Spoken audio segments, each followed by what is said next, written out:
పండగలైనా పెళ్లిళ్ళైనా వస్త్రాలకు వేదిక ఒక్కటే, అదే ఎస్ఆర్ షాపింగ్ మాల్. ఫ్యామిలీ అంతటికి unlimited offers. Non banking finance కంపెనీల్లో లోన్లు తీసుకోవటం డేంజర్ అని తెలిసినా కొందరు వాటిని ఆశ్రయిస్తూనే ఉన్నారు. లోన్ యాప్ల దురాగతాలకు ఎంతో మంది జీవితాలను పోగొట్టుకున్నారు.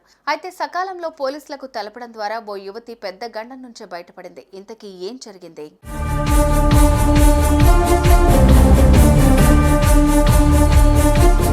తిరుపతి జిల్లా సూళ్లూరుపేటలో లోన్ డబ్బులు కట్టాలని యువతిని వేధింపులకు గురిచేసిన ఇద్దరు రికవరీ ఏజెంట్లను పోలీసులు అరెస్ట్ చేశారు.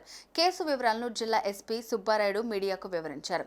సూళ్లూరుపేటకు చెందిన యువతి హైదరాబాద్లో సాఫ్ట్వేర్ ఇంజనీర్గా పనిచేస్తోంది. 6 నెలల క్రితం ఆమె ఫినబుల్ యాప్లో లోన్ తీసుకున్నట్లు తెలిపింది. సమయానికి ఈఎంఐ చెల్లించకపోవడంతో తన ఫోటోలను అసభ్యకరంగా మార్చి సామాజిక మాధ్యమాల్లో పోస్ట్ చేస్తామని రికవరీ ఏజెంట్లు బెదిరించారు. బాధితురాలి తల్లిదండ్రులు, బంధువులకు ఫోన్ చేసి డబ్బులు కట్టలేదని దూషించారు. అంతటితో ఆగకుండా ఆమె సోదరుడికి కొన్ని న్యూడ్ ఫోటోలు కూడా పంపించారు. ఏజెంట్ల వేధింపులు తాళలేక యువతి పోలీసులను ఆశ్రయించింది. స్పందించిన పోలీసులు ఇద్దరు నిందితులను అరెస్ట్ చేశారు. నాన్ బ్యాంకింగ్ ఫైనాన్స్ కంపెనీల వద్ద రుణాలు తీసుకునే సమయంలో జాగ్రత్త అవసరమని జిల్లా ఎస్పీ సుబ్బారాయుడు తెలిపారు. ప్రజలు సైబర్ నేరాలపై అప్రమత్తంగా వ్యవహరించాలని అన్నారు. ఫినబుల్ లోన్ యాప్ పై సైబర్ క్రైమ్ కేసు నమోదు చేస్తామన్నారు.